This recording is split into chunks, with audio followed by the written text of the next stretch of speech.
So then, good afternoon, ladies and gentlemen. I'll first of all introduce myself. For those of you that don't know me, my name is Dec, and if you've not bought me a book yet, I'm JD & Coke, by the way.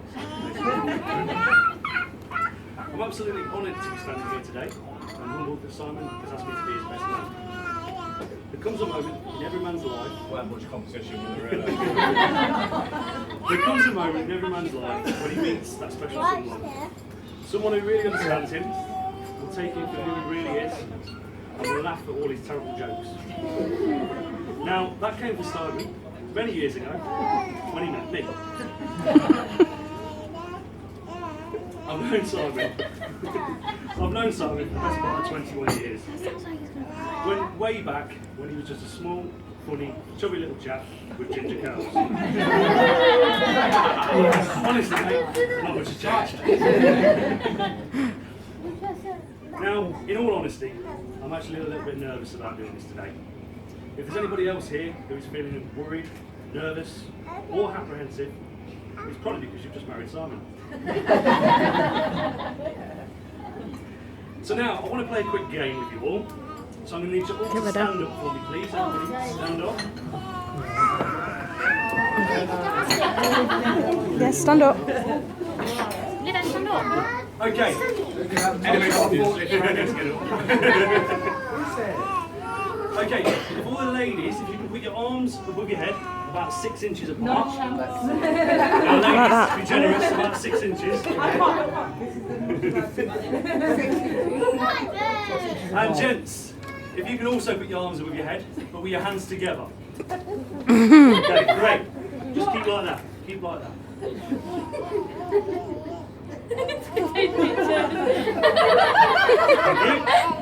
That's great.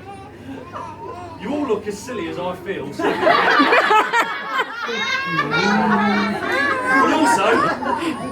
but also I've got photographic evidence of a standing ovation. You can all sit back now, thank you. Now, I've never been a best man before, so I started where most people go when they're stumped, and I went online. I've only been online a few minutes, and I found a brilliant site full of some seriously good stuff. It had videos, hints, tips, it was great. But then, after an hour, I heard Kerry coming through the door, so I deleted the browsing history and started looking for a best man speech.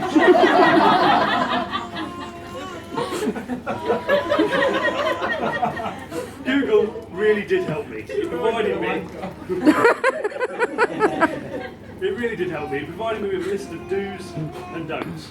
Although that kind of narrowed down my options. Number one on the list was said that not to mention ex-girlfriends. So.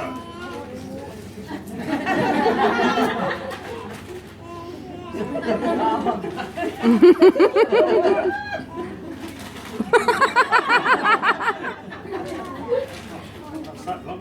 Okay. Number two was not to tell reviews. Well, we kind of already failed that one. Number three was not to swear. We're on track. I've not managed to fail that one just yet. Number four, it did say that do tell mostly positive stories about the group. So where do I start with Simon? As I said, I've known Simon for the best part of 21 years. And in those 21 years, I can certainly say that it's been an adventure and an absolute pleasure knowing him the majority of the time. I will not bore you with our stories of our trips around the UK in a skate house van, or of the time when we skipped a boring GCSE exam at school. Of the time when Simon first started smoking, which he still blames me for to this day. Now, there's nothing I wouldn't do for Simon, and likewise, there's nothing that he wouldn't do for me. In fact, we've spent most of our lives doing nothing at all for each other. What I will say is that Simon would be absolutely lost without Becky. I know this because, as I said, myself and Simon spent the last 2 years travelling around the UK in a skate house van, doing roller skating events, sleeping in hotel rooms with the old spoon on occasion. During which time I've lost count of the number of times that I've had to pick up his clothes, and dirty boxer shorts, mind you, off of the bathroom floor. Yeah. Now, when I ask him how the hell we live this way at home, he simply smiles and says to me, well, they're not there, they told me.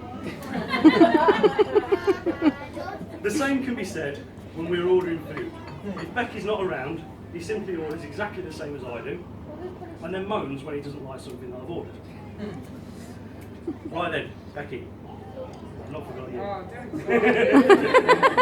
Oh no. I would hazard a guess that the majority of people here today know Becky. If not, stop change fashion and bugger off. Oh damn, that was number 3. No swearing, sorry. Failed that one. Sorry.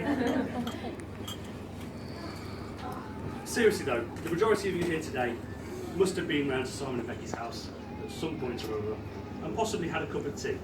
Yeah. See where we're going with this one then? I do, yeah.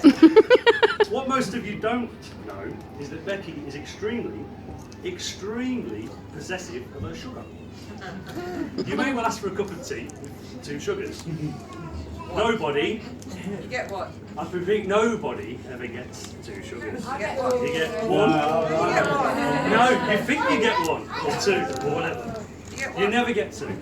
Nobody needs sugar in tea. Nobody. Apparently, you can't tell the difference. Trust me.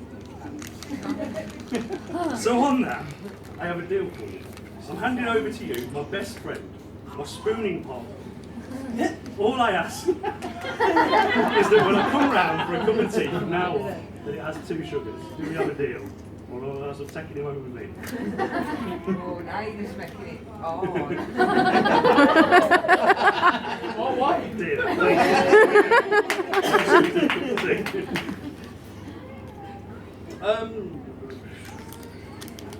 Okay, now, I just want to end my speech the same way as the Jerry Spooner show, hopefully without all the fighting, okay? But with a final thought. Marriage is like a deck of cards. In the beginning, all you need is 2 hearts and a diamond. By the end, you wish you had a club and a spade.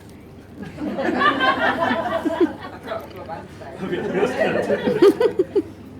Marriage isn't about finding someone that you can live with, but finding someone that you cannot live without. Or mould him into the one you want him to be in the first place.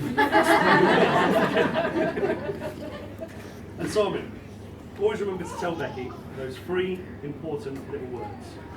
You're right, dear. The pin code is works. And also, the best way to remember your anniversary is to forget it once. Trust me, you'll never forget it again. So with that, it gives me great pleasure to invite you all to be upstanding and raise your glasses in a toast. Let me get your glass. That one. Hold it tight. That's it.